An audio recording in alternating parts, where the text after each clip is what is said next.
पुराणों के अनुसार नंदी असल में शिलाद ऋषि के पुत्र थे और शिलाद ऋषि थे ब्रह्मचारी। दरअसल हुआ यूं कि ब्रह्मचारी व्रत का पालन करते करते शिलाद ऋषि के मन एक भय बैठ गया। भय था कि बिना संतान उनकी मृत्यु के बाद उनका वंश समाप्त हो जाएगा।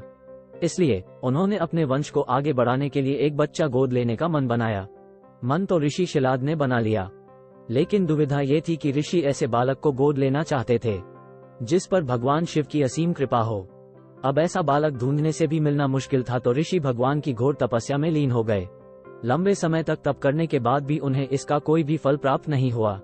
ऐसे में ऋषि शिलाद ने अपनी तपस्या को और भी कठोर कर दिया। काफी समय के कठोर तप के बाद आखिर भगवान शिव प्रसन्न हुए और उन्होंने ऋषि शिलाद को दर्शन दिए। भगवान शिव ने शिलाद ऋषि से कहा, मांगो, क्या वर मांगना चाहते हो। ऋषि शिलाद ने अपनी कामना भगवान शिव से जाहिर की। भगवान शिव ने शिलाद को पुत्र का आशीर्वाद दिया और वहां से चले गए। अगले ही दिन जब ऋषि शिलाद पास के खेतों से गुजर रहे थे तो उन्हें वहां एक नवजात बच्चा मिला। बच्चे का मुख बेहद ही मनमोहक और लुभावना था। ऋषि बच्चे को देख बहुत खुश हुए और यह सोचकर इधर उधर देखने लगे, इतने प्यारे बच्चे को इस हाल में यहाँ छोड़कर कौन चला गया।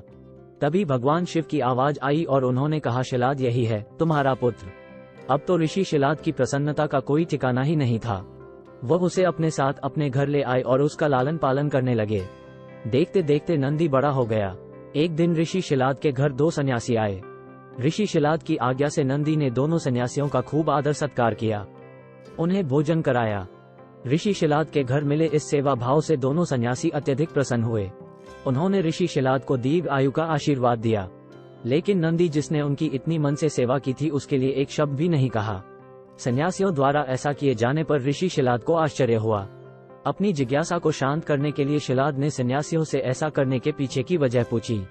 तब सन्यासियों ने बताया कि आपके इस पुत्र की आयु बहुत कम है, इसलिए हमने इसे कोई आशीर्वाद नहीं दिया। नंदी ने सन्यासियों की यह बात सुन ली। नंदी ने अपने पिता से कहा, आपने मुझे स्वयं भगवान शिव के आशीर्वाद से पाया है, तो मेरे इस जीवन की रक्षा भी भगवान शिव ही करेंगे।